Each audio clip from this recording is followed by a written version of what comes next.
I'm Douglas Mason, CEO of Naturally Splendid, symbol NSP on the TSX Venture Exchange. Naturally Splendid is a biotechnology and consumer products company focused on the global cannabis and health markets. Naturally Splendid is expanding distribution in this rapidly growing market with products currently in Canada, the USA, South Korea, Germany, and Australia. To view our comprehensive company presentation and for more information, please visit our website at naturallysplendid.com. You're listening to HowStreet.com radio, available online at TalkDigitalNetwork.com. Welcome to HowStreet.com radio, the online source for market opinions. Here is Jim Goddard. My guest is Mish Shedlock, editor of Mish's Global Economic Trend Analysis on raven.net/Mish Talk. Welcome back to the show, Mish, and happy Easter. Happy Easter, yeah. Pleasure to be back. I was gone for 2 weeks. In Texas Hill Country, taking some wildflower photography. Mostly we were down there, but also visited San Antonio and Austin. Had a great time down there. This was I don't know if it was quite a super bloom, but it was a very good bloom down there with lupins, but they called them bluebonnets down there, and if you call them lupins, you get quickly corrected. Oh, Monty Python demanded, give us your lupins. Mish, with the markets being closed for the long weekend, what's your take on what's happened there and what's going to happen?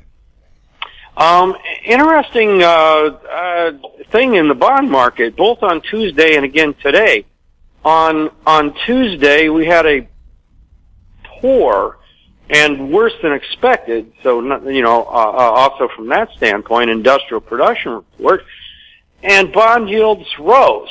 And I looked at that and I said, wow. I said, maybe this is a sign of a hot retail spending report on Thursday. That was my comment on Tuesday, and sure enough, retail spending came in way above expectations, way above the consensus, and came in above even the most optimistic estimate that anybody gave on Bloomberg. So the first thing I do is go look at bond yields, expecting them to be up again, and lo and behold, they're down. So the bond market's been acting strange to this kind of news lately. The retail sales numbers doesn't match the Beige Book report, doesn't match industrial production, doesn't match a 4-month slowdown in trucking.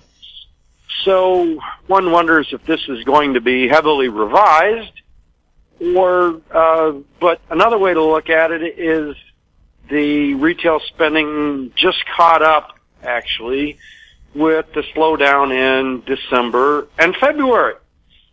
So this leads credence to the idea that perhaps the government shutdown had a little bit bigger effect on spending than what anybody thought it would. The bond market reactions, like I said, were interesting. And a couple of other people noticed that today as well. Mm-hmm. President Trump says trade talks with China are going well. Are they? I wouldn't know, and I doubt if he does either. We were supposed to have a trade deal March 1st, and then it was the end of March, and then on, I believe it was April 4th, where Trump said, well, something's going to happen within the next few weeks, and he said, we're not, and the we're not won. And so now we're talking Memorial Day at the earliest, which would be May 27th off the top of my head here. And, if not then sometime in June. So they keep pushing these things back and back, and they keep lowering expectations of what's going to be in them. Meanwhile, Trump is still going to put $50 billion in tariffs on China, and China's going to keep $50 billion in tariffs on the U.S. But to appease Trump, to help him with his re-election effort, Trump asked China to take the tariffs off of soybeans and put them on something else. So more than likely, China will put tariffs on Boeing aircraft instead of soybeans. Oh, nothing good is going to come out of this trade deal. That I'm pretty certain of. But even if it appears that something is good is going to come out of it, all it's going to do is the status quo. China's going to go back to buying soybeans. They will probably do something to allow the U.S. to invest a little bit more in China than they had been previously. But I believe that this is a change that was going to come anyway, and so China is essentially not giving Trump anything that he wouldn't have gotten just by doing nothing. We'll have more with Mish Shedlock right after this. Avon Resources Limited is a gold exploration company with significant projects in British Columbia, Saskatchewan, and the Yukon. Trading on the TSX Venture Exchange, symbol ABN, and the pink symbol ABN-AF. Surrounded by world-class gold deposits and mines, Avon's 23,000 hectares Forest Kerr Gold Project is located in the heart of the Golden Triangle in northwestern BC. For more information, visit us at avonresources.com. Media recognition from Bloomberg, Reuters, recycling trade publications. Patented process for 100% recovery of critical metals, including cobalt, lithium, nickel, manganese, aluminum. American Manganese is focused on recycling lithium-ion batteries for electric vehicles. American Manganese trades on the TSX Venture, AMY, the US, AMYZF, and Frankfurt 2AM. For more information, visit AmericanManganeseInc.com or phone me, Larry Ray, at 778-574-4444. Welcome back. We're speaking with Mish Shedlock. Mish, the Brexit deadline now has been pushed back to October 31st. Do you think they'll have a deal by then? I don't know. Now, I read an interesting article today from a place called Brexit Central. That's the name of their website. And I've submitted articles to them. I'm disappointed that they haven't taken any of them. My articles are a lot of times as good as what they post. But the article today said that they were actually hoping for a deal. This person, any deal, because the next government can come in and change it. If there's no deal, they're fearing a referendum, and that can go either way. Either leading to hard Brexit or remaining, which is obviously what all the avid remainers want. So I don't know. There's reasons for Corbyn to want to agree with May. There's reasons for May to want to get a deal done, but May is seriously splintering the Tory party, something she doesn't want. She's got red lines. Corbyn has some red lines, and those red lines don't intersect anywhere. So somebody's going to have to give in.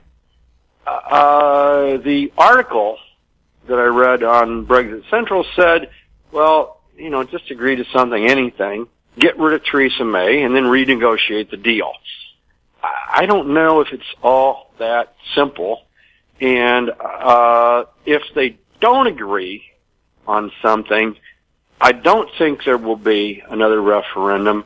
I think it'll just be a hard crash out in October, and hopefully by then everyone can no longer claim that they're not prepared for this. They can prepare for it. Well, one of the hottest selling items in London right now is a Brexit emergency kit. Food and water and stuff. I mean, it sounds like they expect... That's craziness, Jim. It's craziness. I don't doubt that, they're probably somebody's probably making a fortune off this BS.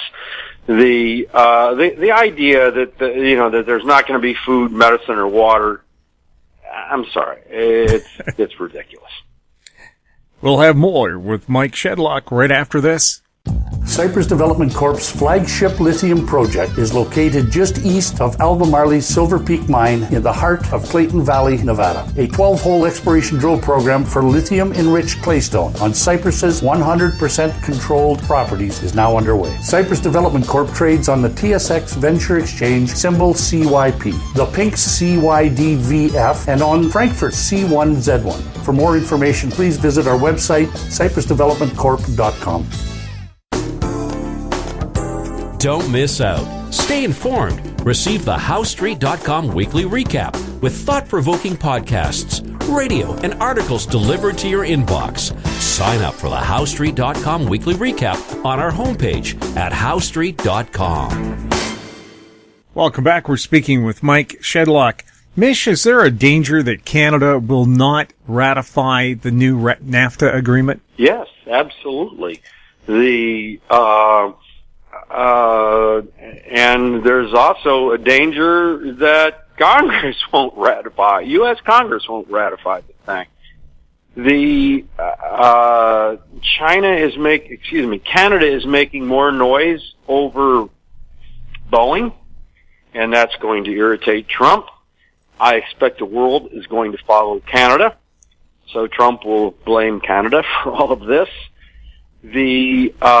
Meanwhile,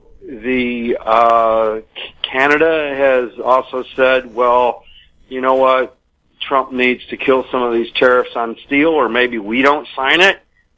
So, in the end, I expect that this will get signed, but we've got a report coming out on exactly what it means to the U.S. economy. The Congressional Budget Office, if somebody's preparing some report, I suspect it's going to be like extremely neutral, no changes from NAFTA, but we'll see. Pelosi can decide for whatever reason, because both houses have to approve this thing, to withhold support or demand something in return for supporting it. It's all a bunch of politics now over nothing, because the deal is essentially the same as NAFTA. Hardly changed anything. You know, Wisconsin dairy farmers get a break on selling cheese and butter and whatever to Canada, but that's irritated all the Canadian farmers, of course, complaining to the Canadian government about that. The best thing, as far as I'm concerned, would be just for both countries to eliminate tariffs on everything and be done with it.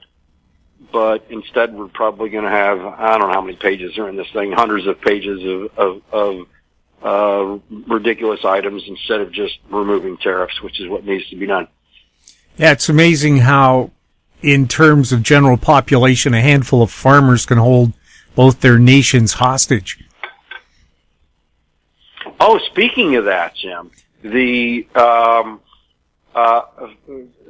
France has already said no. And the way the EU works is every nation over there has to agree to a freaking treaty. So it takes 27 out of 27 nations to agree to something, and Trump is insisting that agriculture be part of any agreement, any trade agreement with the EU. And France has already said no, which is, anybody with any bit of common sense knew in advance that France was going to say no, and France really will say no.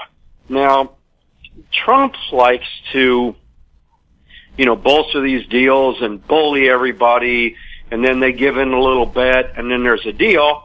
There's no way France is going to give in a little bit on agriculture. I don't know that there is a way to give in a little bit on this.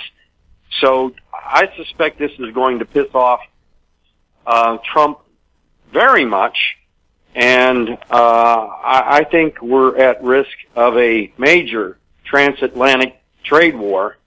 The moment that we sign a deal with China, I don't know if Trump's going to want two major trade wars going on simultaneously. So my expectation, Jim, is we are going to end the trade war with China, and start one with the EU, and this latter one might be very crippling to an economy, a global economy that is already whimpering along. If you had a chance to sit down with Fed head Jerome Powell, what kind of questions would you ask him? I wrote an email on that, and I was, an article on that. I was annoyed, but expected that the Wall Street Journal would turn it down, and I submitted it somewhere else, and it got turned down there too. I had some very specific questions for him. The Fed places a lot of faith in inflation expectations. I took their model and blew it out of the water. Mises .org picked up my article. I was kind of proud of that. And my questions were, I just took a chart of the CPI and showed how much of it was non-discretionary. Gasoline's not discretionary. You have to fill up your tank when you're out of gas, whether you like it or not, no matter what the price is. There's no way to stockpile gasoline. You can fill your car up, when it's not quite empty, if you want, but that's all you can do. Same way with food. You can only store so much food, even if you've got a freezer. A lot of people don't even have a freezer. Rent, what are you going to do? Are you going to rent two houses if houses or apartments are cheap? Are you not going to rent if you expect prices to drop 3 months down the road? No, I went through this. Like 80% of this stuff is inelastic. People are going to buy food, buy gas, buy shelter, no matter what the prices are doing. And then on the rest of it, computers, phones, prices of computers, TVs, most electronics has been falling like a rock. Does that stop any sales? When you look at it, this whole idea of inflation expectations is total crap. Yet, every Fed president cites, inflation expectations are well anchored. What difference does it make? I mean, that was my key question for Powell, and I had others too, along with asset bubbles. I mean, they've blown a third asset bubble here since 2000. They don't see it, so I said, why should we believe you that there's no asset bubble now? So those were my two key questions for the Fed, and I also sent that directly to the Fed. With no response, of course. Mish, thank you so much for chatting with us, and good luck chasing down the Easter Bunny. Good luck with the Easter Bunny, too, and best wishes to all my friends up north, and we will catch you next time. My guest has been Mish Shedlock, editor of Mish's Global Economic Trend Analysis on maven.net/MishTalk. If you have any questions for Mish or any of our other guests, you can send them to info@howestreet.com, our YouTube channel, Talk Digital Network. Find us on Twitter @HowStreet. I'm Jim Goddard. Thanks for listening. Comments made on HowStreet.com radio are an expression of opinion only and should not be construed in any matter whatsoever as recommendations to buy or sell any financial instrument at any time. Available online at TalkDigitalNetwork.com. HowStreet.com radio is a production of HowStreet Media Incorporated.